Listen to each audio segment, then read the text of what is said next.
Now, once I saw the news that Roquan Smith was traded to the Baltimore Ravens for a 2nd and 5th round pick, my thinking was, wow, that's the biggest move of the Ryan Poles era. And, there's still some time left before the trade deadline officially reaches us. So will the Bears do anything else? Got any other moves potentially in the works? And I'm thinking like, hey, could somebody be coming in, making an offer to trade for David Montgomery? Like, do we see some validation of previous reports of, like, the Bears are shopping Tevin Jenkins? I certainly hope not, but shit, who knows? Like, any type of crazy things happen. So you're assuming that the Bears are sellers at the deadline. They surely have acted like sellers with trading away Robert Quinn and then Roquan Smith as well. You really think about that. It's quite a sizable shift in this Bears defense in the course of a few months. In the offseason, you trade away Khalil Mack. And then you trade away Robert Quinn, and a couple of days later, you trade away Roquan Smith. And my reaction to that is, you could talk about like how much value did they get in return for the players that they traded away. Yes, Khalil Mack, was thought of as an elite guy, but he had a couple of non-elite years in Chicago, so his value was depressed. Robert Quinn, they didn't get the deal done in the offseason. Maybe some teams are skeptical, like, hey, yeah, he had a great year last year, but he kind of has a tendency to be up and down. So how much value were you really going to get? And then Roquan Smith, he's an off-ball linebacker in a league that doesn't value that. It's the reality of it.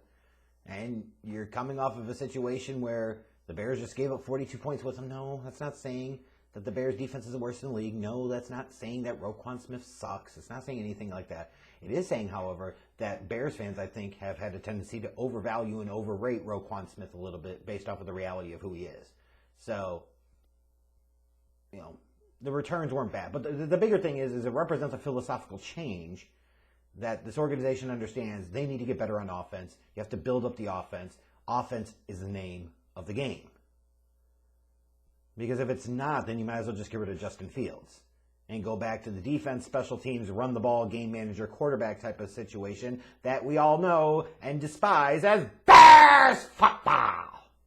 But here I am thinking like, hey, who else are the Bears going to potentially trade away? What else are they going to sell away at the deadline to accumulate future cap space, future draft pick capital? And Ryan Poles took it in an entirely different direction. I was surprised when I found out late this afternoon that the Chicago Bears had traded a 2nd-round pick to the Pittsburgh Steelers for wide receiver Chase Claypool. They traded away a 2nd-round pick for Chase Claypool. It didn't catch me off guard that the Bears might be looking for some type of wide receiver help at the deadline because you're selling on defense, but you need to buy on offense. It didn't surprise me that Chase Claypool was available in trade because we had heard plenty of reports about that. And you even saw reports like the Steelers were looking for multiple day 2 picks for him and multiple 2nd-round picks for him, which is just crazy and unrealistic. Who the hell was going to do that? But they were clearly motivated to sell. And you had teams that were motivated to buy. And it sounds like the Chicago Bears ultimately had a better package at play for the Pittsburgh Steelers. And the Bears gave up their 2nd-round pick. And the key distinction there is, I've seen some people opine on Twitter that, hey, they basically swapped out Roquan Smith for Chase Claypool and a 5th-round pick. Not entirely. You're also leaving out the context of the Bears gave their own 2nd-round pickup, not the one they got from the Ravens in the Roquan deal. So I also got to factor in, like, they, in theory, like, if you think about the application of it, might have moved back 15 to 25 spots in the 2nd round along with this deal. So, that said, what do I think of this trade? For the Pittsburgh Steelers standpoint, it's interesting to me because you have a young quarterback in Kenny Pickett. Chase Claypool, still another year left on this contract. Yes, you gave Deontay Johnson money. Yes, you just drafted George Pickens in round 2. I don't quite understand the big motivation to want to trade Chase Claypool. Now, was he a bit of maybe a pain in the ass or locker room cancer? I don't really know. Like, I haven't paid that much attention, admittedly. I could be missing some key context here. But it feels kind of odd to me for them to trade him, especially when he feels like a bit of a depressed asset in terms of what you think like he could potentially be. But they were able to flip him around for a 2nd-round pick. So it's a guy they spent a second-round pick on in the 2020 draft. It's a guy that 3 years later, 2+ years later, they're able to get a second-round pick in return for him. So it's kind of a wash for him, I guess. Whatever. Okay, cool. But what about the Bears? Like, what does this deal represent? I've already talked a little bit about what it represents in terms of, understanding that everything has to flow around Justin Fields, and that is the priority. You also saw some acknowledgement. I think there was a press conference today with Ryan Poles where he was talking about the free agent wide receiver market wasn't that great. And he's absolutely right. And he knows that this team has needs all over the goddamn place. Purpose of having draft picks is to make your team better, but that does not necessarily always come from drafting players with said picks. Sometimes that comes from acquiring proven kind of like established veteran commodities for that lottery ticket, which is a risky proposition in terms of a lot of draft picks just don't work out. But you had to do something here. And the Bears have done that with Chase Claypool. You needed to bring somebody else into the fold. Now, do I personally think a second-round pick was an overpay? Oh, absolutely. Absolutely. The Bears basically just gave up a second-round pick to acquire Pittsburgh's number 3 wide receiver. I mean, they did. Now, doesn't automatically mean that's a reason to criticize the deal, because they were going to have to overpay a little bit. You wanted him more than Green Bay did, you were going to have to step up. It's also a thing of like you had bought yourself a little bit of a luxury because you're dealing a bit with house money because you had the 2 second-round picks, so you could afford to deal one of them. You kind of had to make this deal. Now, I kind of joked, my first comments on Twitter about this were that, hey, the conversation between Chase Claypool and Ryan Poles went something like this. Ryan Poles goes, hey, we need you to get 600 yards. Claypool responds, I can get you 800. Ryan Poles asks, well, we might actually need you to get 800 yards receiving this year or next year. And Chase Claypool says, yeah, I'm good for that. And then Ryan Poles says, well, how about 1,000 yards? We really need that from you next year. And Chase Claypool says, I can give you 800. The point I'm getting at is a second-round pick to trade for a guy that has yet to cross the 1,000-yard threshold is an interesting decision. You're investing that second-round pick on the belief that the potential is higher than the production. And we certainly saw in the first 2 years of his career, Chase Claypool had some flashes and he had some moments. But he didn't consistently piece them together, and he wasn't like a world beater.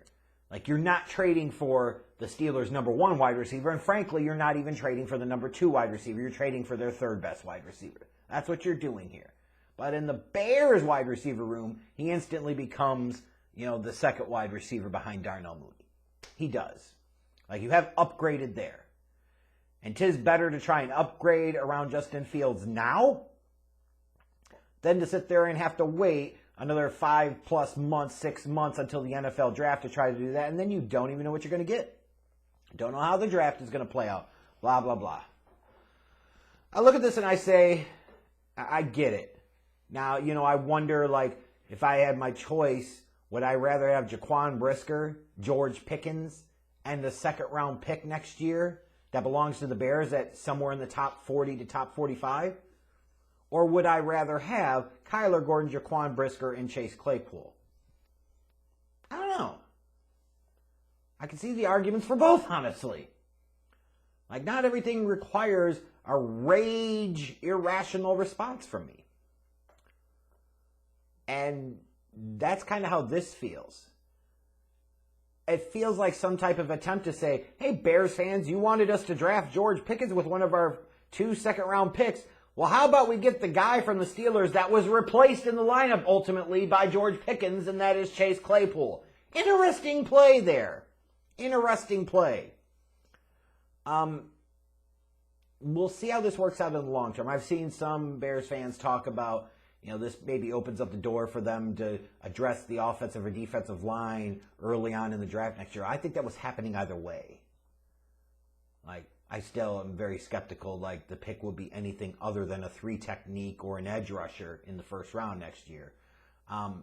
But we shall see. But I don't think this really has a ton of impact there. Now, it's interesting to say, well, you traded away a second-round pick for Chase Claypool. He'll be extension eligible in the offseason. Are you going to pay him big money? And how much do you really want to pay him? Like, you're basically tying yourself to Darnell Mooney as Chase Claypool as your top two wide receiving options. Yeesh. You know what I mean? Like, that doesn't feel adequate enough. It feels better than what the Bears have been trotting out there as a wide receiver unit so far this year. But better than shit can still be a kind of crap. You know what I mean? I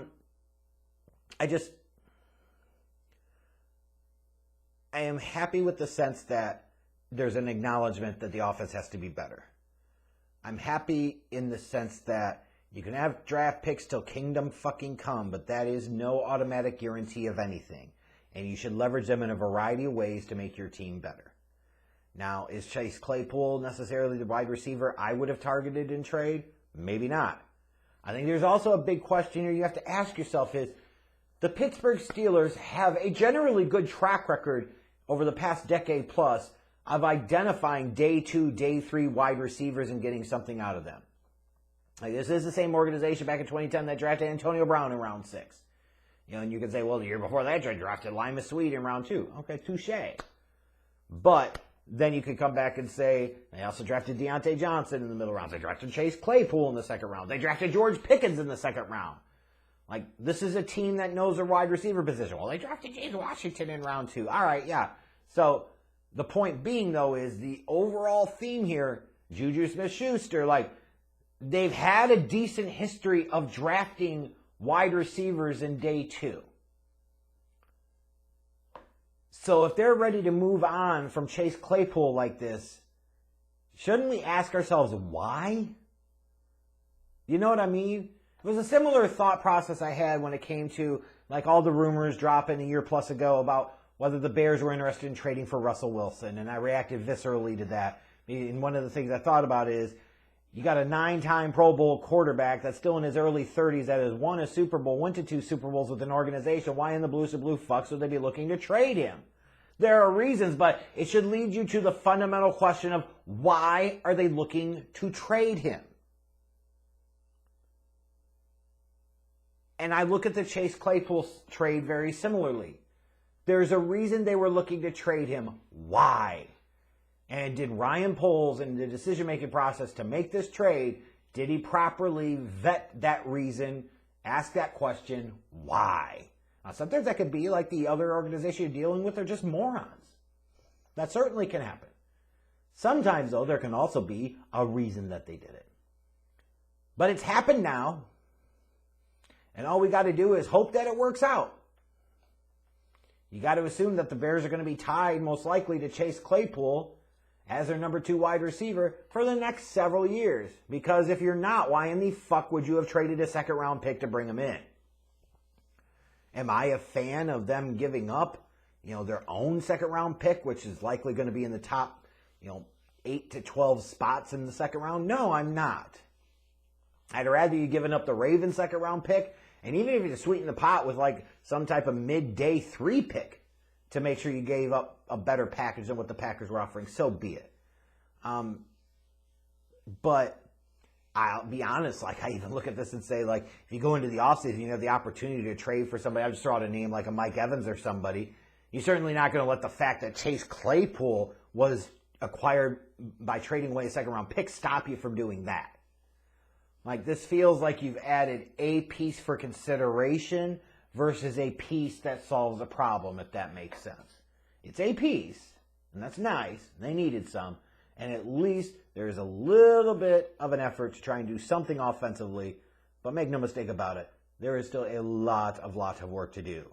And before people, again, want to start sitting there and, like, giving reach-arounds and polishing off Poles' stick, like, we should probably wait to see how these things play out, see what he does in the offseason, in free agency, in the trade market, in the draft, and then see some results in 2023 before we get too effusive and back-flipping and high-fiving over something that the young wonder kid general manager did. Because remember, you used to pump up Ryan Pace to no freaking end, and you see how that worked out. I'm just saying.